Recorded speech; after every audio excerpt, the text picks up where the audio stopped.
Hello student, कैसे हैं आप सब। एक बार पुनः से कोचिंग क्लासेस पर स्वागत है। उम्मीद करता हूं आप सब अच्छे होंगे। प्यारे बच्चों, आज का हमारा टॉपिक है द्रव्यमान किसे कहते हैं, द्रव्यमान और भार में अंतर। भार या द्रव्यमान किसे कहते हैं, ऐसे भी टिप्पणी आ सकता है कि द्रव्यमान किसे कहते हैं, द्रव्यमान और भार में अंतर। छोटा सा वीडियो है, वीडियो को अंत तक देखिएगा। शुरू करते हैं। द्रव्यमान है क्या, जैसे कोई भी वस्तु है प्यारे बच्चों, उसकी एक निश्चित मात्रा कितनी है। कोई भी पदार्थ है, उसकी एक निश्चित मात्रा कितनी है, वो उसका द्रव्यमान कहलाता है। लेकिन भार की बात करें तो जब कोई वस्तु नीचे की ओर आता है तो पृथ्वी उसे क्या करता है, आकर्षित करता है। फॉर एग्जाम्पल, आप कभी अनुभव किए होंगे झूला झूलते वक्त जब आप ऊपर जाते हैं तो आपका शरीर भारी लगता है, लेकिन वहीं पे जब आप नीचे की ओर आते हैं तो आपका शरीर हल्का लगता है और उसी टाइम पे आपको डर लगता है।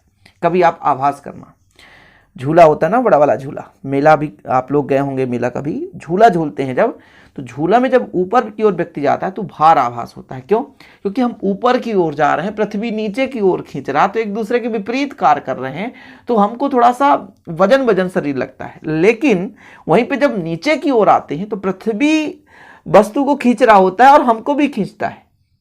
तो पृथ्वी हमको जिस बल से खींचता है या आकर्षित करता है उसे हम भार कहते हैं, वो अपना भार होता है।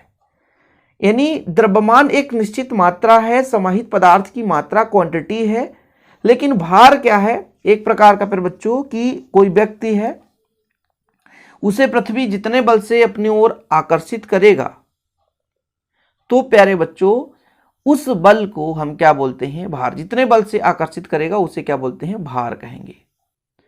तो आप लोग परिभाषा पहले लिखेंगे। द्रव्यमान का किसी वस्तु में समाहित पदार्थ की मात्रा को वस्तु का द्रव्यमान कहते हैं, जिसका एसआई मात्रा किलोग्राम होता है, संकेत आपका केजी होता है।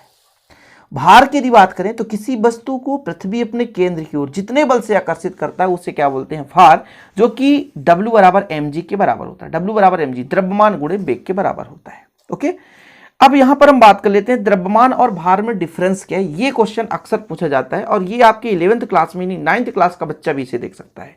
द्रव्यमान और भार में अंतर। वस्तु में समाहित पदार्थ की मात्रा को वस्तु का द्रव्यमान कहते हैं, ये तो पक्का हो गया। और पृथ्वी किसी वस्तु को जितने बल से आकर्षित करेगा उसका उसे क्या बोलेंगे, भार कहेंगे। ये भार भी क्लियर है।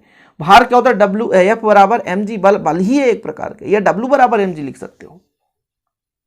लेकिन द्रव्यमान की बात करें, चाहे आप 1 किलो का कोई वस्तु ले लें, आप उसको चाहे पहाड़ पे ले जाओगे, चाहे अपने घर के ऊपर ले जाओ, छत पे ले जाओ, चाहे घर में आंगन में ले जाओ, चाहे पानी के अंदर ले जाओ, चाहे पानी से बाहर रखो, चाहे आसमान में फेंक दो, लेकिन उसकी जो क्वांटिटी है सेम रहेगी, उसका जो मान है वो बराबर रहेगा।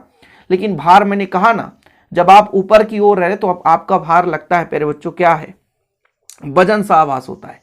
लेकिन झूला में जब आप नीचे आते हैं तो हल्का आभास होता है। इसका कारण जानते हैं, यही कि इसका मान जो है भिन्न भिन्न स्थानों पर भिन्न भिन्न होता है। गुरुत्वीय त्वरण के जी पर डिपेंड करता है। जी का मान जितना अधिक होगा बल उतना ही अधिक होगा। पृथ्वी पर जी का मान जितना अधिक, जिससे से हम पृथ्वी की ओर जाएंगे जी का मान बढ़ेगा और भार भी क्या होगा, बढ़ेगा। इसलिए भिन्न भिन्न स्थान पर भार का मान भी भिन्न भिन्न होता है। समझ में आया? दो अंतर सिंपल याद हो गया। अच्छा, हमने एक मात्रक बताया कि द्रव्यमान का मात्रक बताओ भैया तो किलोग्राम, लेकिन वहीं पे भार का मात्रक W क्या है, कार, और कार का मात्रक क्या होता है, न्यूटन। समझ रहे हैं? तो भार का जो एसआई मात्रक होता है वो न्यूटन होता है। कितना सिंपल है। द्रव्यमान का मात्रक किलोग्राम याद कर लिए, भार का मात्रक न्यूटन, ये भी याद हो गया। द्रव्यमान एक अदिश राशि है, लेकिन यहां पर त्वरण जो है एक सदिश राशि होता है, इसलिए भार भी एक सदिश राशि है। सिंपल है, रटना नहीं है, समझना है, एक बार में याद हो जाना चाहिए। एग्जाम के टाइम में फिर आपको रटना नहीं है। अब देखो, मैंने कहा द्रव्यमान शून्य नहीं हो सकता। क्यों? मैंने कहा ना, उसका मान फिक्स है। यदि कोई वस्तु 1 किलोग्राम का है तो दुनिया में किसी भी स्थान पर ले जाओ, पानी में ले जाओ, समुद्र में ले जाओ, तालाब में ले जाओ, पहाड़ में ले जाओ, नदी में ले जाओ, छत में ले जाओ, कमरे के अंदर ले जाओ, कमरे के बाहर ले जाओ, झूला के ऊपर ले जाओ, झूला के नीचे लाओ, उसका द्रव्यमान फिक्स है। लेकिन भार शून्य भी हो सकता है, धनात्मक भी हो सकता है, ऋणात्मक भी हो सकता है। समझ रहे हो? बताया ना, इसका मान भिन्न भिन्न स्थान पर भिन्न भिन्न होता है। जब झूला में ऊपर की ओर जाते हैं उसका भार भिन्न होता है, जब झूला से व्यक्ति नीचे की ओर आता है तो उसका भार भिन्न हो जाता है, जब व्यक्ति स्थिर हो जाता है तो उसका भार अलग हो जाता है। तो भिन्न भिन्न स्थानों पर भार भिन्न भिन्न होता है, इसलिए हम कह सकते हैं कि भार कभी शून्य नहीं हो सकता। कितने अंतर याद हुए? 4-5 हुए? बस इतने तो करना है भाई साहब। देखो फटाफट रिवीजन कर लेते हैं। द्रव्यमान और भार में डिफरेंस। द्रव्यमान क्या है? वस्तु में समाहित पदार्थ की मात्रा वस्तु का द्रव्यमान कहलाता है। और भार क्या है? पृथ्वी किसी वस्तु को कितने बल से खींच रहा होता है उसे वस्तु का भार कहते हैं। जो द्रव्यमान होता है इसका मान एक समान रहता है, कहीं भी ले जाओ। भार का मान भिन्न भिन्न स्थान पर भिन्न भिन्न हो सकता है। द्रव्यमान का एसआई मात्रक किलोग्राम, भार का मात्रक न्यूटन। द्रव्यमान एक अदिश राशि है, भार एक सदिश राशि है। द्रव्यमान शून्य नहीं हो सकता लेकिन भार शून्य हो सकता है। और एक और सिंपल डिफरेंस है, इसकी जो माप है जड़त्वीय तुला और भौतिक तुला से की जाती है, लेकिन जो भार का माप है इसे हम स्प्रिंग तुला से ज्ञात करते हैं। ठीक है, क्लियर है। यानी द्रव्यमान का जब हम मापन करते हैं तो जड़त्वीय तुला का प्रयोग करते हैं और भौतिक तुला का प्रयोग करते हैं, लेकिन जो भार का मापन है वो स्प्रिंग तुला से किया जाता है। ओके, द्रव्यमान में यह किसी वस्तु का मौलिक गुण होता है, जबकि भार किसी वस्तु का मौलिक गुण नहीं होता।